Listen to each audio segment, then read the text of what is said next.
So I've been in the business of freeing people from concern. I call it the Church of FFC, freedom from concern, you know, and that's been my ministry my whole life. I want to challenge your beliefs. I want to challenge the properness of this occasion, or whatever it is, and throw it on its head in a way that you can accept and love, and it'll free you. I don't want to see the same old thing, right. And I think there's a ton of people out there that don't want to see the same old thing. I just think it's in your nature, or it isn't in your nature. I went on a Broadway stage with Michael Moore last week, and I did a lot of comedy, and I did political stuff, and that was all great. And then I just kind of slowed down and started talking about the river of tears that we all have to face, and eventually. And I got into that pretty heavily, and they were looking at me like, this isn't what you're supposed to say, right? You know, and you're supposed to say it's all going to be all right, and you're supposed to say that, you know, whatever you dream can come true, and you're supposed to say all those things. It's very strange because I've been sharing things that, you know, lately about what I believe and stuff that are really kind of, maybe a few years ago might have been like, okay, Jim, yeah, well, yeah, maybe we'll join you on that planet someday. I do believe in manifestation, the power of that kind of stuff, but I don't believe that any of it matters. You know, this mattering is to me a human construct, born out of a need. The same need as you have to have, you know, deities and things like that. And, you know, everything is divine. You know, there's no thing that isn't divine. Everything is divine, and I'm that. I'm not the body. I'm you guys, and I'm this thing, and I'm this thing, and I'm the cameras, and it doesn't matter to me what's happening on them. It's basically a total absurdity, but it represents my inner life exactly. I'm finding that ultimately the freedom from it is something people are kind of hungry for. They're like, I don't want to be me either. Right. The feeling of wholeness is a different feeling than meanness. Yeah. The happy place is realizing that you're everything, you know, and that there's no real you involved in the first place. It sounds like, well, that's totally threatening, man. I can't not be me. I've built this construct. Yeah. You know, from the time I was given a name, and it's just ideas. Right. They're just ideas. Mm-hmm. You know, the only thing that separates you from an African American or an African Canadian is an idea. You know, and the weather. Right. You know, and the adaptation to the climate. Those who wish to masquerade for the rest of this virtual game sometimes are made really uncomfortable by it. Throughout time, like Andy, like Lenny Bruce, like breakthrough people, artists and whatever, refuse to wear the mask. And those types of people make it really hard for people to wear their masks. It really looks like a mask beside somebody who's not wearing a mask. Although Andy was putting masks on, in temperament and in his approach, he wasn't wearing a mask. He was going right for whatever you thought was precious. To me, he was the ultimate avant-garde. He was the ultimate courageous, you know, knight, comedy knight that didn't even need to let you in on a joke. You go to his grave not letting him in on a joke. I don't have that kind of courage. I believe that I had to become a famous, you know, idea. Yeah. And get all the stuff that people dream about in order to give up my attachment to those things. And it looks great. I mean, it looks great when you got a cool car and you got good, nice clothes, and you know, and you've done something that people admire. It's been part of the evolution of ego is to spend your first half of your life acquiring and adding, thinking you can add to yourself, and accomplish a bunch of things that you know, that look like success, but it can never fulfill you. You can never be happy. You know what I mean? It's not where happiness comes from. And you know, I dealt with depression, you know, a few years ago, and people still think, well, he's going through, you can tell he's depressed. And it's not. I have no depression in my life whatsoever. I have sadness and joy and elation and satisfaction and gratitude beyond belief, but all of it is weather, and it just spins around the planet. You know, it's not. It doesn't sit on me long enough to kill me. And the difference between depression and sadness is just, you know, from happenstance. Whatever happened or didn't happen for you, or, you know, grief or whatever it is. And depression is your body saying, "F you, I don't want to hold up this avatar that you've created in the world. It's too much for me. I don't want to be this character anymore." I think that, you know, grief and sadness and all those things are the ticket home to nothing.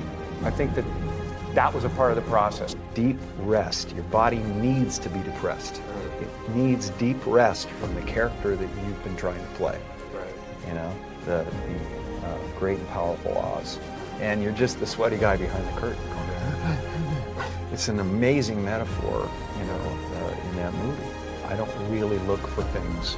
And it's the same with painting and sculpting or whatever. I'll just start, and it happens that later on, my subconscious mind told me something, just like the scripts tell me something about where I was at, you know, and so they find me. I'm not looking forward, and I'm not looking backward, and I'm not, you know, the aspect of this that's back.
To me is like a contemporary thing. I think it's been a long process, and I'm not saying that I don't get caught up in the story, because the story's compelling sometimes. People go, well, what the hell, man? You're supposed to make 2.5 movies a year. Yeah. And I go, but that's playing to a demographic, and I don't want to do that ever. I don't exist. So they're all characters that I've played, including Jim Carrey, including Joel Barish. Jim Carrey was a less intentional character, right, because I thought I was just building something that people would like. I played the guy that was free from concern so that people who watched me would be free from concern. It was definitely an important moment in the process where I found myself subjugating Jim Carrey for Andy Kaufman, and I was kind of watching from another place. And then at the end of it, looking for Jim Carrey again, and having trouble finding him. And at a certain point, I realized, hey, wait a second, you know, if it's so easy to lose Jim Carrey, who the hell is Jim Carrey? I look back at it, and I see something beautiful that rose out of nothing and happened for no one, you know? It just was. That's just what happened. And it is wonderful. And there's insane gratitude around it, and wonder around it. How did it happen? And fulfillment from it. And there's been a series of kind of awakenings I've had in my life. And you know, people chalk it up to depression and all that stuff. So there's been several other awakenings, and yet still I have a lot of egoic attachments that pull my attention and focus. You know, sadness comes, happiness comes. It's weather that flies by in the sky. It doesn't sit on you long enough to drown you. I've entered this area of my life where just creativity is just flowing over the edges, you know, in every direction. Now I feel like when I'm playing characters or whatever, I'm painting.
ever. Now I have to believe that I'm a character, that, you know, I'm playing a character who believes he's real. So there's an extra kind of leap of faith that has to happen. You know, I don't believe I'm real, but if I play a character who's struggling, which most of them are, I have to believe entirely in his plight. It's a contemporary concept. It's what's happening right now inside everybody, is they're going, who am I? And they're depressed, you know, a lot of people, because they're trying to hold up an image in the world. And that's what depression is. I was depressed when I was trying to be the Wizard of Oz instead of the sweaty guy behind the curtain. But now I know that Oz is a character. And I think that everybody deals with that. Everybody walks around and they go like, why am I depressed? Well, it's because you're trying to be something for the world, you know? And as soon as you know, let that go, better things happen. Well, I'm going to continue to be in the world no matter what, and we have more of an effect on the world than we know. We don't have to be multi-hyphenates to affect the world. I really like my quiet life, and I really love putting paint on canvas, and I really love my spiritual life. Being in this moment frees you from the entanglements. It's just, to me, it's like all discomfort is caused from future time travel. Yeah. You know, trying to fix the future. Honestly, I seem to be able to keep a good energy because most of the energy people lose is because they're future traveling in their brain. Right. And I'm really nowhere but here. You have no idea how much I appreciate my place in the world. Right. Yeah. I really do. Yeah. I feel completely blessed in every way, and that's for real. I feel like, and this is something you might never hear another celebrity say as long as time exists, I have enough. I've done enough. I am enough.